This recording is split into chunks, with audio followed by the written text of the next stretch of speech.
Le commentaire de Fred Bérard. Et non seulement le commentaire, l'opinion, les états d'âme, le quiz. Le quiz. Tout est là. Tout est là. Salut Fred. Pour le même prix, en plus. C'est vrai. C'est vrai, hein? On ne donne pas plus cher. Je sais pas, j'ai pas reçu ma paye encore, mais j'ai l'impression que ça va être le même prix. C'est bon. Veux-tu qu'on y aille avec le quiz tout de suite? Il y a beaucoup de choses ce matin. Ah oui, puis là, c'est un quiz. J'ai pensé vous donner des choix de réponse, puis je me dis, voyons donc. Hein? Ça fait plusieurs années que j'en parle. Je suis certain qu'ils vont être capables de nous concocter un petit bijou. Ben oui. C'est Serge qui aura à gérer les réponses, puis qui vont être un peu éclectiques, j'ai l'impression. OK. À voir. Toujours via le 825-255-9909. C'est l'heure du quiz du prof. Plus que jamais, alors allons-y. Écoutez ça, là. Oui. Écoutez ça. C'est pas difficile. Ça a l'air difficile, mais ça ne l'est pas. Qu'est-ce que le concept du gouvernement responsable? Oh, c'est tout. Ouais. Alors, en quelques mots? Oui, en théorie, là, 5-6 mots, vous en avez assez. Ouais, parce que j'allais dire, les gens, tu sais qu'ils ont autre chose à faire le matin. Toi aussi. Oui. Oui, c'est ça. Je pense que tu parles surtout pour toi, là. Un petit peu, t'as vu juste. OK, peut-être, tiens, André, t'avais le projet de loi 97 tantôt. Oui, vu que François Legault, aujourd'hui, va annoncer là, qu'il recule concernant le projet de loi 97, je sais que toi, tu nous en avais parlé à quelques reprises. T'es impliqué, je pense. Hein? Oui, en fait, je suis l'avocat du MAMO, le regroupement des gardiens de territoire des Premières Nations au Québec. C'est moi leur avocat, puis c'est des gens fantastiques à qui je parlais hier encore. Ils sont venus chez moi il y a 2 semaines. Des gens merveilleux, qui font, puis on n'est pas obligé d'être d'accord sur tout, puis c'est correct, mais qui font un travail extraordinaire pour protéger nos ressources. Le projet de loi 97, c'était vraiment un projet de loi épouvantable où le gouvernement Legault donnait le tiers de gestion du territoire aux forestières, à peu près sans reddition de compte. Genre, c'est à vous, arrangez-vous, gérez ça comme vous voulez. Évidemment, ça aurait été une catastrophe par la force des choses. Puis, c'est pas juste les Premières Nations qui trouvaient que ça n'avait pas de sens. Hein. Il y a plusieurs citoyens autres que les Premières Nations dans diverses régions du Québec. Des élus aussi. Des élus. C'était vraiment un projet de loi tout croche, puis épouvantablement dangereux en termes de protection des ressources. Et les membres du MAMO ont fait une job tout l'été pour aller manifester contre 97 un peu partout au Québec. Puis quand j'étais en Turquie, en Tunisie, à Londres, écoute, ils m'appelaient à peu près à chaque jour, pas des farces, pour me faire des comptes rendus. Il se passe ci, il se passe ça. Puis j'aurais toujours dit, tu sais, je peux pas rentrer dans le détail, là, mais ça a toujours été fait de manière ultra pacifique. Puis pour le reste, ben parfois, c'est ça donne ses petits résultats. Puis dans ce cas-ci, c'est pas seulement les Premières Nations, là, comme disait André, mais il y a eu plusieurs autres des élus, des regroupements locaux. Mais au moins, le gouvernement Legault a écouté cette fois-là et a reculé. Alors, bravo à tous les participants. Je me souviens notamment du Saguenay-Lac-Saint-Jean. Hein, cet été, il y avait eu un blocage. Oui, exactement. Une grosse manifestation. Puis ici, sur le chemin de Parent, on a vu quelques soubresauts de tout ça aussi. OK. On veut t'entendre sur cette grosse nouvelle tombée ce matin. Bon, tu tomberas pas sur le derrière, mais je pense que je viens de te l'apprendre. Sarkozy, l'ex-président français, écope de 5 ans de prison. Ben, tu vois, dans un état de droit, c'est comme ça qu'on règle les affaires. Quand tu as un bandit, qu'il ait été président, premier ministre ou autre, ben, ça change rien à l'histoire. Mais c'est du jamais vu. Effectivement, c'est du jamais vu. Mais si tu commets un crime, ben, tu vas être jugé comme n'importe quel autre citoyen. Hein, dans un état de droit, là, il y a une des règles importantes suivantes, c'est-à-dire, nous sommes tous égaux devant la loi. Alors, donner des immunités à des présidents, à des petits tours de passe-passe, puis après ça, le président qui peut gracier ses chummies, là, comme on voit aux États-Unis, ça, c'est pas conforme à l'État de droit. L'État de droit, il ne fait pas d'exception par rapport à la justice et l'individu. Alors, pour le reste, Sarkozy, ben c'est ça. Va t'asseoir les faux en dedans, va réfléchir, puis peut-être que ça enverra un message à d'autres dirigeants. La France, notamment, niaise pas avec ça. Hein, sont très, très, très sérieux, notamment les trucs de fraude fiscale, d'abus de pouvoir, d'abus sont vraiment, si tu me demandes mon avis, là, vraiment sur la coche, contrairement, par exemple, aux États-Unis, où c'est une espèce de Beauce carnaval, cette histoire. Puis voilà. C'est la première fois que tu fais ce comparatif-là. Beauce Désolé Carnaval. pour Beauce Carnaval, j'aimais beaucoup à l'époque quand tu m'as- Oui, c'est ça. C'était un tour de zipper quand tu regardes aller aux États-Unis. C'est Je pense que très les bon. États-Unis sont plus comme le petit gars qui est collé sur le mur, qui tourne à Oui! 100 à l'heure, puis qui- Jusqu'à ce que vos messages s'en suivent. Ouais, c'est ça. Tout le monde sort de là en vomissant sa barbe à papa. C'est de tous côtés. Il y a des images qui se promènent Ouais. le matin. Désolé, Il y les avait- gens. Écoute, il y avait un employé juste pour passer à mop en sortant. Ça Voilà, mais bref, la société américaine actuellement, je pense que la métaphore est assez juste, en fait. Ils sont collés, tournent en rond, on leur donne mal au cœur, et puis voilà. T'avais quelque chose, tu voulais nous amener quelque chose concernant la prison d'Alcatraz, l'alligator Alcatraz. La belle prison d'Alligator Alcatraz. C'est celle où Donald expliquait en conférence de presse, là, les gens qui vont essayer de sortir de là, vous allez vous faire manger par des alligators. Oui. Bien. Oui. Il dit, je vais vous donner un truc. Essayez de courir en zigzag, vous augmentez vos chances d'1% de survivre. Puis il riait. Là, on est rendu à rire de comment les gens vont se faire manger. Mais ça, c'est très, très drôle, apparemment. Il y a d'autres genres d'humour sur la mort qui se fait pas, là. Oui, Ça dépend oui, des c'est vrai. parties.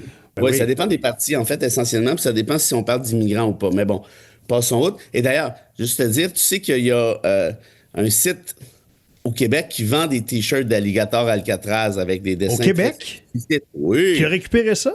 Oui, puis ils vendent ça à fond la caisse. Je te dis, c'est qui? Vas-y. Alexandre Cormier-Denis. Ben non. Ben oui, va voir. OK. Allez voir. Oui, oui. On n'a pas le même genre d'humour, hein? Non, ben lui, je suis pas sûr que c'est du mot, ça en met plein les poches. En tout cas, bref, on va arrêter là. Ouais. Mais, donc, la nouvelle sur Alligator Alcatraz, c'est sorti dans le Miami Herald. Puis il y a d'autres qui investiguent. Il y a 800 détenus actuellement de Alligator Alcatraz qui sont disparus depuis le 16 septembre. Qui sont. On ne sait pas. Les autorités américaines ne savent pas. Ils ne sont pas dans la banque de données du ICE. Ils disent, on ne sait pas. On vous dit pas, on ne sait pas. Puis ils sont pas comme considérés comme décédés. Il n'y a pas rien, il n'y a pas de. Wow, On sait pas. Pas de rapport là-dessus. Est-ce qu'ils sont à Guantanamo? Est-ce qu'ils sont au Honduras dans la super prison? Est-ce qu'ils ont été garochés à la mer? Est-ce qu'ils ont servi de lunch aux alligators? On va savoir. Puis il y en a 450 autres, donc 800 d'un coup, ce que je viens de vous dire, plus 450 autres. Eux, ce que disent les autorités, ben, vous avez de la famille dans les 450 suivants, ben, contactez ICE, puis on va essayer de voir si on peut vous dire ils sont où. Donc, 800 disparus. On va Et- essayer de voir. On va essayer de vous aiguiller, là. Oui, parce que bonne c'est pas chance. trop répertorié. Là, c'est pas trop. Non. Mais eux, au moins, on n'a pas perdu la trace. Fait que c'est déjà ça. Et puis, entre toi et moi, le 800, quand ils disent qu'ils n'ont pas perdu la trace, là, ils savent ce qui est arrivé. Là, c'est eux autres qui les détenaient. Là. C'est pas comme s'ils avaient pu partir au Non, grand mais jour. 800. Oui. C'est du monde, Mais là. Puis allez voir ça, Miami Herald. Je peux te dire tout de suite, ma petite capsule de Make Fascism aujourd'hui va être justement là-dessus. Et puis, je sais pas si tu te rappelles, quand on est revenu début septembre, je te disais, quand on va regarder dans le rétroviseur, quand on va regarder l'histoire dans quelques années, on va se dire, on a pas mal réappliqué certaines méthodes qu'on réappliquait dans On les est allé jusque-là, puis on a laissé faire ça. OK, ouais. 800. Puis là, il y en a qui vont dire, on s'en fout, c'est des immigrants. Mais allô, le manque d'humanité. Puis deux, le problème, c'est que c'est pas seulement des immigrants, il y a des citoyens américains là-dedans, il y a plein d'erreurs. Puis même si c'était juste des immigrants, je dis, qu'est-ce que c'est ça? C'est pas un état de droit, ça, c'est pas une démocratie, tu tues pas des gens.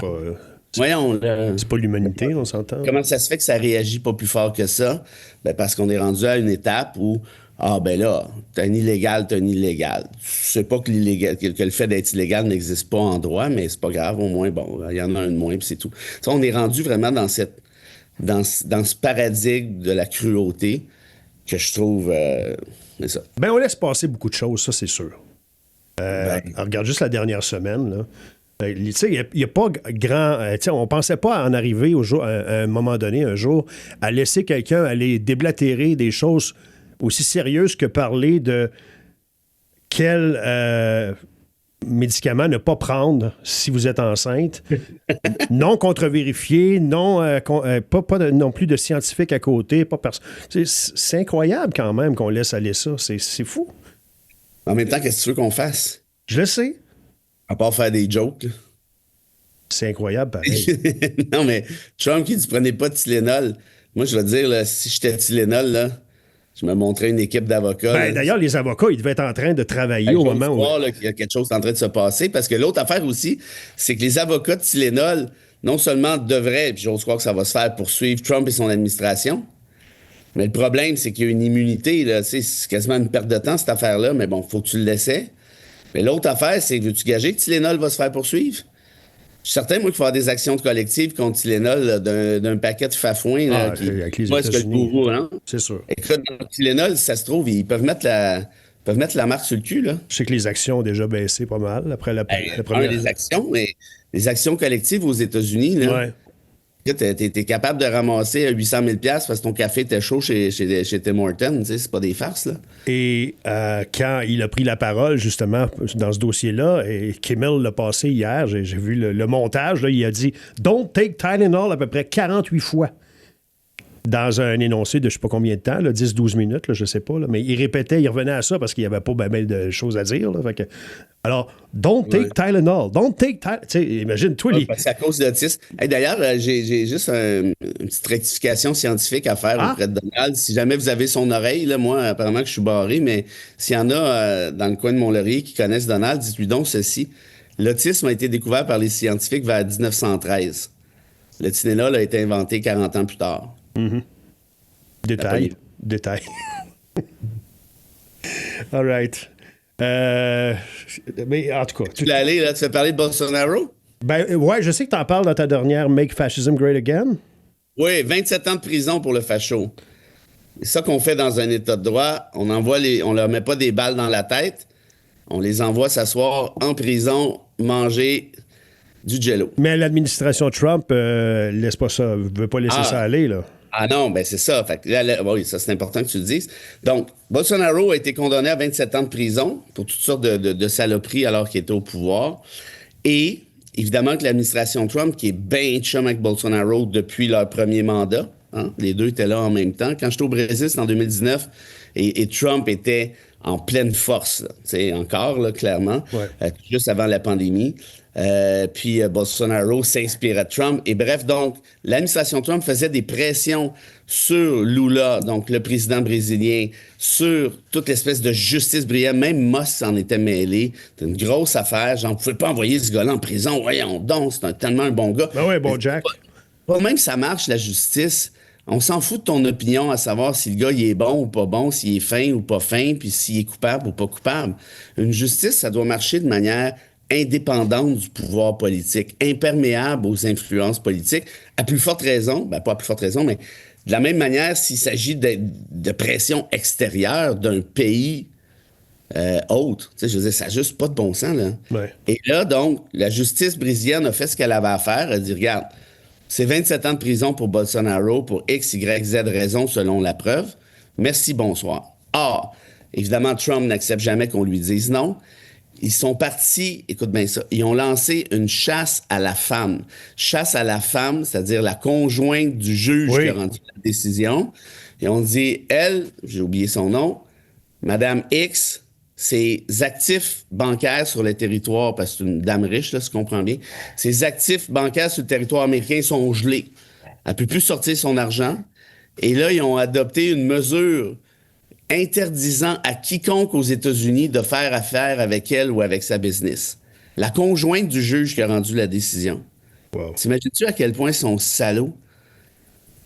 Puis je la connais pas, cette dame-là. Là, je veux pas me porter à sa défense. Non, mais là, sans la connaître, non. Mais le principe, Ouais. là, tu veux vraiment intimider, parce que c'est ça aussi, hein? Ouais. L'indépendance judiciaire, c'est que tu veux empêcher des intrusions, des influences directes, mais tu veux aussi empêcher toute forme d'intimidation pour que le ou la juge, lorsqu'elle a à rendre sa décision, elle n'est pas en train de se gratter la tête en disant « OK, ouais, si je fais X, il va arriver telle affaire à ma famille, à moi-même ou à autre. » Tu vas être capable de rendre ta décision en toute liberté, en toute conscience.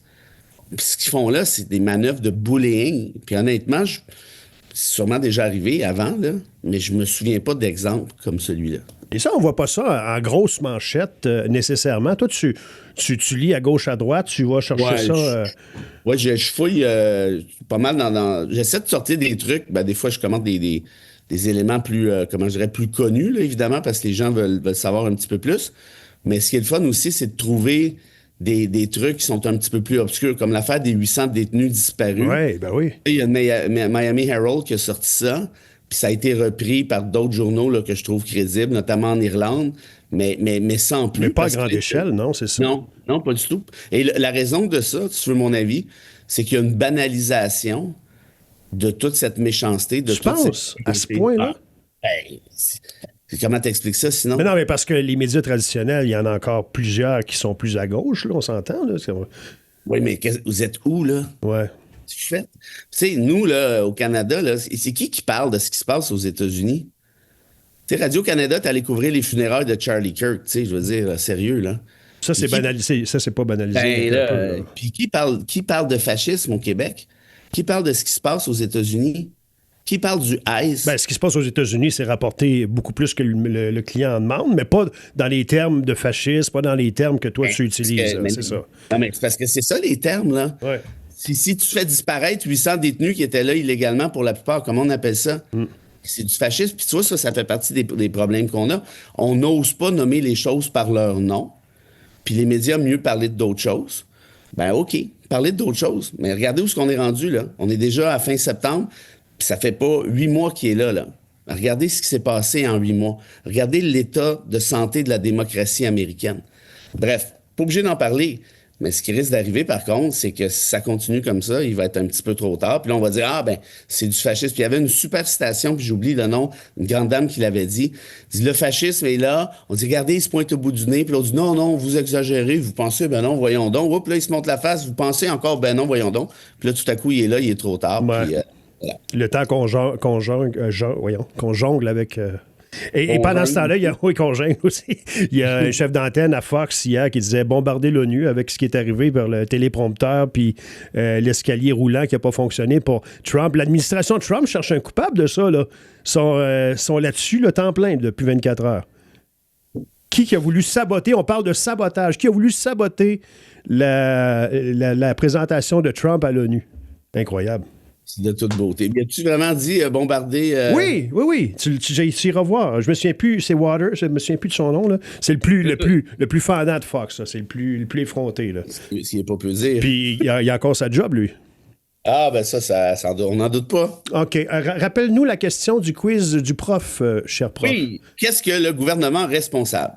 Alors, des réponses, je t'en donne quelques-unes.